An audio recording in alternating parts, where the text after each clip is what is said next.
सुप्रभात बच्चों, कैसे हैं आप लोग। आशा करती हूँ कि आप सभी बच्चे तथा आपके परिवार के सभी लोग घर पर स्वस्थ और सुरक्षित होंगे। बच्चों, आज हम फिर पार्ट 2 का अध्ययन करेंगे। हिंदी व्याकरण पार्ट 2 वर्ण विचार। बच्चों, आज हम पार्ट 2 वर्ण विचार का भाग 3 पढ़ेंगे।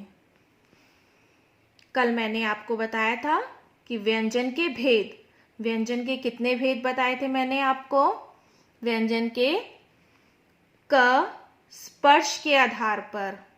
दूसरा मैंने आपको क्या बताया था, उच्चारण स्थान के आधार पर। फिर मैंने आपको बताया था श्वास वायु की मात्रा के आधार पर। फिर मैंने आपको चौथा बताया था स्वर तंत्री में कंपन के आधार पर। बच्चों, सबसे पहले हम देखेंगे स्पर्श के आधार पर व्यंजन के भेद।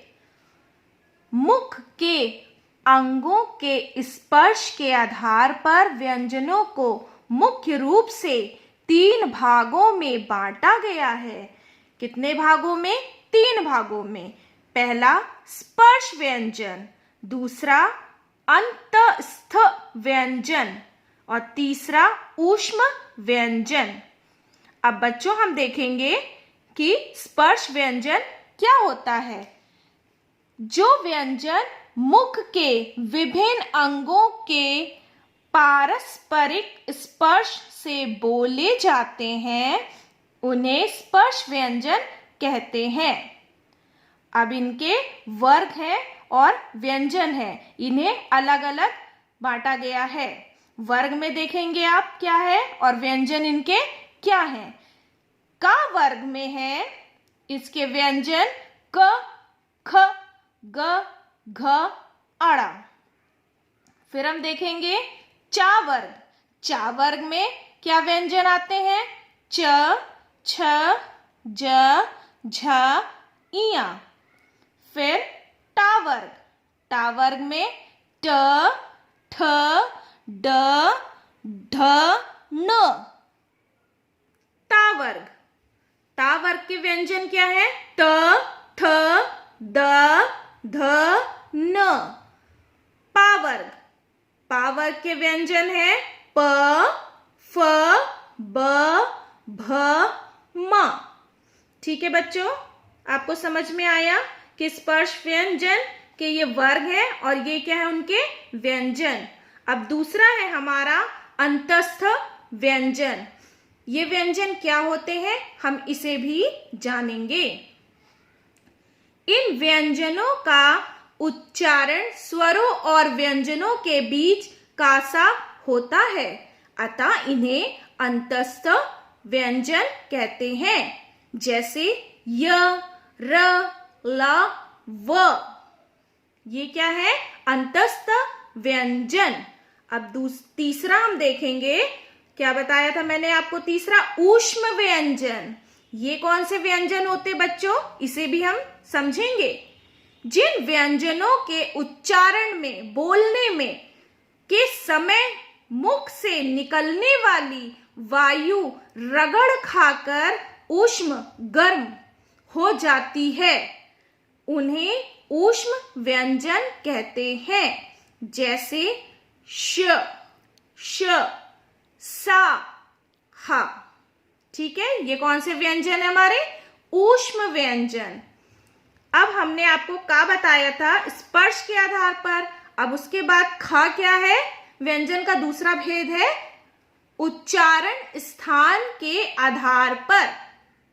उच्चारण स्थान के आधार पर व्यंजनों के अनेक भेद होते हैं। जैसे कंठ है, तालव्य है, मूर्धन्य है, दंत्य है, ओष्ठ है, नासिक्य है, दंतोष्ठ्य है। अब मैं आपको इनके बारे में भी विस्तार से समझाऊंगी। बच्चों, सबसे पहले हम देखेंगे कंठ। जिन वर्णों का उच्चारण कंठ से होता है उन्हें कंठ कहते हैं। इसके वर्ण हैं क, ख, ग, घ, अण, ह। ये क्या है हमारे कंठ व्यंजन।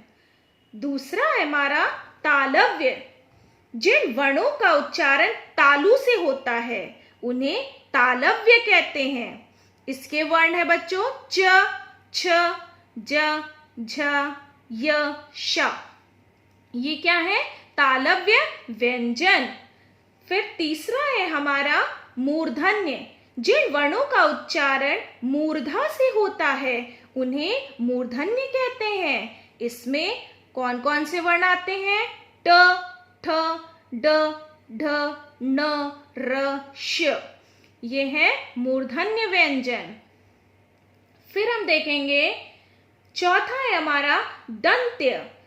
दंत में है जिन वर्णों का उच्चारण दांतों से होता है उन्हें दंत्य कहते हैं। ठीक है बच्चों, समझ में आया कि जिन वर्णों का उच्चारण दांतों से होता है उन्हें दंत्य कहते हैं।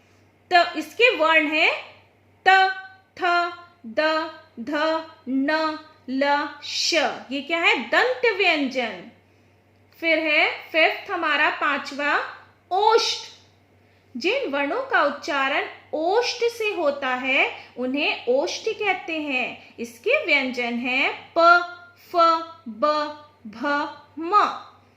फिर है हमारा नासिक्य। जिन वर्णों का उच्चारण नासिका से होता है मतलब नाक, उन्हें नासिक्य कहते हैं। जैसे ड, इय, न, न, म। ये क्या है नासिक्य व्यंजन।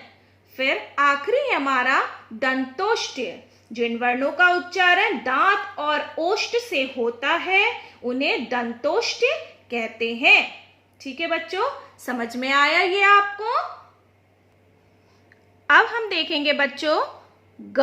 का पढ़ा आपने, खा पढ़ा, अब हम गा देखेंगे। श्वास वायु की मात्रा के आधार पर, ये हमारा ग।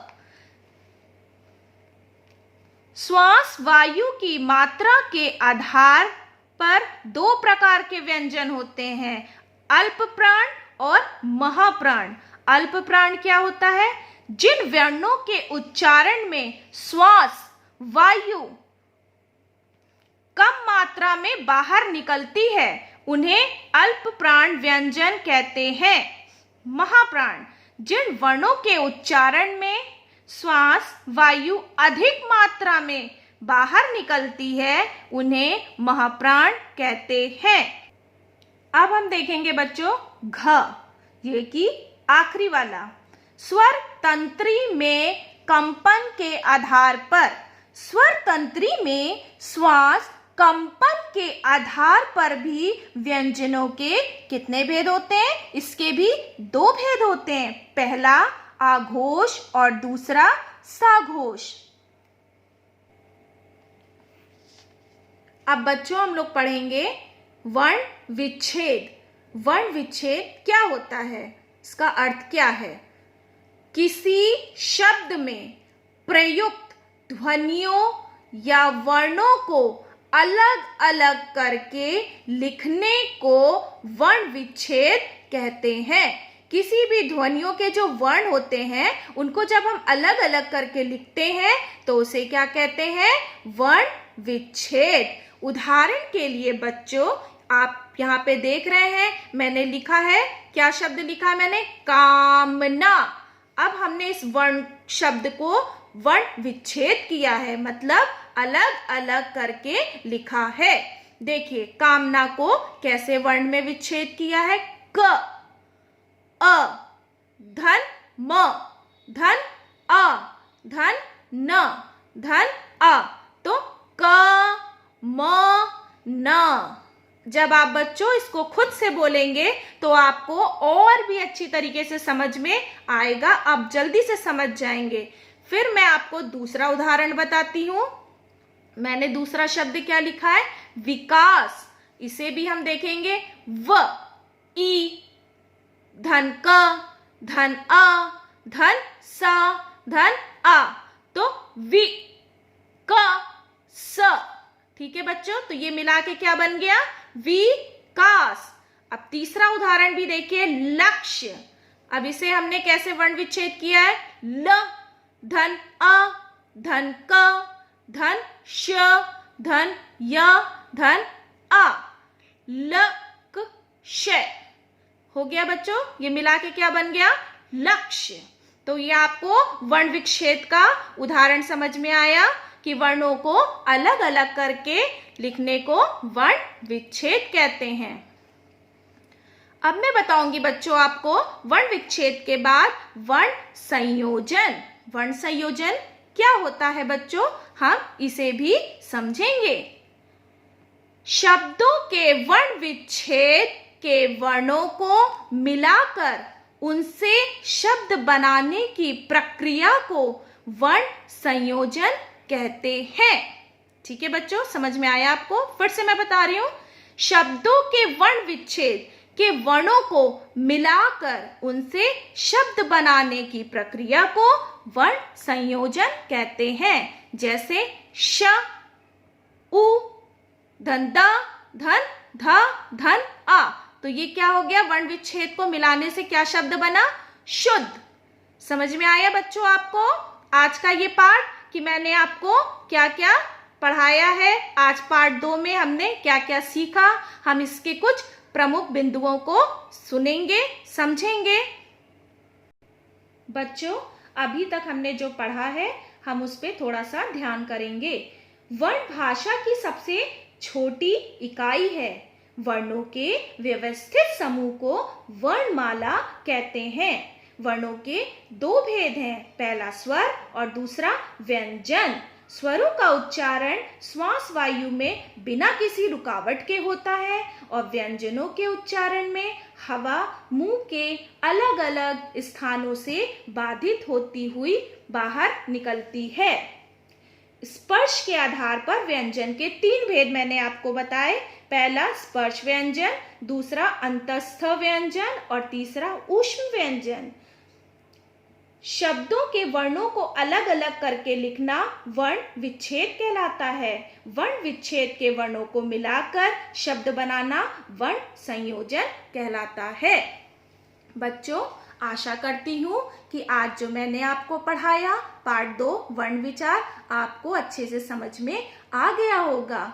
बच्चों, मैं आपको इस पाठ से संबंधित कक्षाकार दे रही हूँ। सभी बच्चे इसे अपनी हिंदी व्याकरण की कॉपी में सुंदर सुंदर साफ साफ अक्षरों में लिखेंगे।